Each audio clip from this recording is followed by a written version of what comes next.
I absolutely love what you said, Judy, and you ended with this is a loving universe. This is a loving universe, and we are filled with so much love that every bit of his book I love. And at the very end, and I'm going to read a paragraph from his last chapter because it is about love. And that's what we're talking about. As we unfold through the problems in our life and let them unfold through us, it only makes us realize more love in our life. And I just want to read you what he has to say. He says, where does love begin? Is there a starting place? A seed that is planted somewhere that grows into something that we can see and feel? Does love have a house? Does love have a voice, a body, a face, a form? Love has always existed. It existed before there was earth, before there were galaxies, before anything we know as life came into being. Love is the ocean in which we swim. It is the air we breathe. It permeates every particle and every molecule and every aspect of our experience. If we cannot trace love back to its beginnings, then surely we know that love never ends. This is one constant, never-changing truth of life itself. Love dwells within us, around you, and love dwells for you. Ever-present, available, accessible. Love is your guiding principle. And that's what I want to talk about. Love guides us. It doesn't feel that way sometimes when we get knocked off center. But love unfolds through us and love guides us because it's with us always. I believe with all my heart that life isn't random. It isn't random. There's a plan. There's a pattern and a purpose inside every one of our existences. Every one of ours. And the reason that these challenges, the stuff that happens in our life happens is to make us realize more love. It's to make us realize our soul purpose, our inner purpose. What is life about? It's about love. It's about growing into being bigger than we are, than we know ourselves to be. Sai Panache says that our lives are unfolding all for the good. And he says that they are patterns in our lives that are laid out that we can't see. Have you ever noticed that you step back and you look at your life, you've seen patterns in your life, you've seen changes, and that's what we're looking at now, And so it seems like my whole life has been this search for why, why has this happened? Why are we here? Why do hurtful things happen? Why do bad things happen to, good people? And why do people die? Why are there wars? Where's all the peace? My mom used to say, and see if you remember this one, ours is not to reason why, ours is just to do and die. That was from the Light Brigade, the Church of Light Brigade. And I used to hate that. When Mom would say that every time, I'd say why, and that's what she would say, don't reason why, And so my whole life, since I've been a little girl, has been for these answers. Why does this happen? And so scriptures, all the holy books, has been this search for finding out why life ticks like it does. And the truth is that through the books, through the teachers, everything, they've all been tools to help me, understand maybe. I never understood why, but I'll tell you what I found through it was me. Through all of the search, through the churches, through the books, was to found the essence that I am and found the love that is in each and every one of us. I recognize the love. And with that love, something grows, and it's trust. And trust is so important to every one of our life. If you can get up every day and trust that whatever happens in your life is for the good, that life will unfold through you the highest way possible, if you let it, if you don't resist, through acceptance. What I know in my life is the solution has been born with a problem, right? We see it as a problem, but there's a solution to every single thing, and we don't find it at the level of the problem, just like Einstein said, right? We don't find the answers at the level of the problem. We find it in something so much bigger. And the answer always comes when we step out of the problem into love. The solution is our heart. The solution is to be able to enter a heart space. Because when you are in a whole different energy, the stuff that you're dealing with down here isn't anything compared to the beauty and the love of what we are. And that's so important to remember. It's about awareness. It's about stepping outside of this little tight awareness about everything is happening to me. And yeah, I had the same meltdown that Judy did. Actually, I'm laughing about us. We're talking about meltdown. I don't think we handled it too bad. But I have to say, that we all do that. It's like when a problem comes, we don't just go, oh, thank you. You know, it's like, I wish I could do that. It's never happened yet. You know, it hasn't happened to me yet. I would love to be able to say, oh yes, you know, bring them on. I don't want it to come on, you know. What I'm saying is that you gotta feel it, you know, and I say that practically every Sunday, is that when something happens to you, you gotta be human, embrace your humanity. You know, stuff sucks, it hurts. You know, and we got to say it. Because, see, what happens is, it's all energy. Everything's energy. And when we feel something bad happening to us, that we're labeling bad. I'm not saying it's bad, but we label it that way, you know. Hey, you don't have a place to meet after next month, you know. Bad, you know. So that's the first thing I get. But it's an energy. So the energy isn't going to flow right through me and go, thank you, God. You know, I got the answers. You know, it's going to be, oh, that sucks. I hate this. What's going on? What am I going to do? And I'm going to cry, and I'm going to call Judy and say, what are we doing? What are we doing this for anyway? You know, this is just crazy. We've been doing this for so long. You know, we're not making money. We're not, you know, what are we doing here? And then, you know, she's going to cry, and then all of a sudden, guess what? That energy goes through you because it's an energy, right?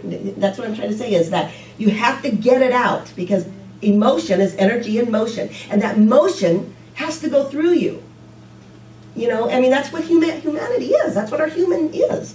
And so as that goes through you, it creates a vacuum and a space so that the divine can move through you, and you can say, wow, okay, here's answers. I'm open. Now I'm open. And that's kind of what I was talking about earlier this morning, is that finally, after, you know, my meltdown at home, there was an energy that came through that said, big deal, love. You know, love is here. The energy of God is with you. That's who you are. That's who common ground is. It's a higher energy. You know, we don't have to, you know, look here at the city and all the problems. You know, we just have to acknowledge it and know that that's still part of the loving energy, because everything's love, really. And I just have to see it differently. I got to step out of my awareness into a bigger awareness and see the problem differently. And when I did, it's not a problem, right? The problem transmutes itself into just another energy. And that's our job, is to be able to look at our life, you know, as one energy. You know, there's not good and there's not bad. It's just, you know, it's just what is, you know. So instead of being a bad problem, you know, anything in your life, it's just what is. And then you can deal with it at such a different level. It's a difference between constricted awareness, head space, and heart space. See, when you drop this 18 inches to your heart, things look different in your life. And I've done that so many times. I've had so many times when the same thing has happened, but not maybe in the same, doesn't look the same. But, you know, I'm talking about divorce, you know, I'm talking about, you know, sickness, death, and everything in your life that you go through. When you look at it at this level, at the human level, at the head level, it sucks and it hurts, because that's humanity. But when you drop it to a heart level, you start to see, your perception changes, and you see the energy of love that works through everything in life. So anything in your life that you're going through, you know, shift the way you see it. You know, and there's tools for doing that. There's the quiet, there's the space of loving energy that you can melt into, and you'll see it completely differently. You know, and when you do, when you're in this heart space, it gives you so much clarity, you guys. It's like you're open to hearing signs. The signs come to you. I don't know if you believe that, but I sure do. You know, and if I never did before, after last week, I really, really do. You know, they come. You know, you just open, ask, show me God. And they come. It's amazing how life works. You know, I've been talking about it for 10 years, and I'm really believing it now. You know, I mean, the universe gives you what you want, doesn't it? What you need. No, what's Mick Jagger's song? You might, you know, you don't always get, you want, but you get what you need, right? Yes, you always get what you need. So whatever you're going through in life, you know, you're going to get it. You're going to get it, and it always isn't pretty. You know, sometimes it hurts, you know. But the truth is that it's for, everything is evolving toward a greater good, right? And so through the steps, sometimes it hurts.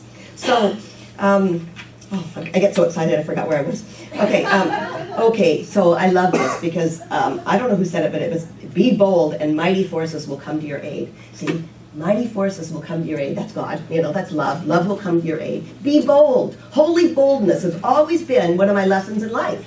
To be wholly bold, right? And not shy, but to be able to speak your truth, to be able to, you know, show your God self, but, you know, be assertive. right? So holy boldness, be bold, and mighty forces will come to your aid. See, I believe that life wants us to make it, right? I think it's rigged in our favor. We have, free will to do what we want to do in our human life, but, the cosmic joke is that you really don't, that, it's all going to end up just fine, that you'll get there eventually, it just might be a little more struggle, Ours, if you don't want as much struggle, is to go with that flow, is to not fight, not to resist, is to open up and say, okay, God, show me, show me what's next, show me what's next. All roads lead to the divine. Have you ever wondered what your life, I do this all the time, would have been like if I would have made other choices, right? You ever think back, if I wouldn't have married this guy, what would have happened? If I would have married this guy, what would have happened? If we would have went to this church, what would your life look like? And the truth is, it might look different, but your lessons would be the same. I know that. What are your lessons in life? It shows up differently because we make human choices. But the lessons in our life, mine was always patience, to learn patience, and holy boldness. Those are my big lessons in life. If I wasn't a minister, I would have been, something else. Maybe not, but I would have had the same kind of lessons. I would have been learning it, So, what is your path? What are your lessons in life to learn? You're here, I think we all have part of the same lesson, of being able to step into our God self and to go with the flow of what's happening. Seems to be a lot of changes always happening with Common Ground. And I love it. I love it because I can see the divine's hand at work. So we're about running out of time. So again, I'm going to close. This is the last week that we're using his book. And I've been working from love on his last chapter. And here's what he said. These are the last words of his book. And he says, the hand of love has touched your life from its inception. That hand has never wavered. It ushers you in. It offers you support and guidance. It comforts you and it points you in directions that you would have never dreamed of. Points you in directions you would have never dreamed of. I would have never dreamed. I dreamed of this chapel. I tell you, I did. That's what Judy and I used to talk about, a little chapel. Having that would be our church. Not a strip mall. Right, or not even this place. We love this place, and it's great, but I've always dreamed of something else. But I didn't know that it would lead in directions that I would have never dreamed of. This hand of love is unfolding right here, right now, in all of us. So that's my prayer for each and every one of us, is that we open to that guidance, that we just let God, let love unfold through each and every one of us at every moment. Thank you so much, you guys. I love you.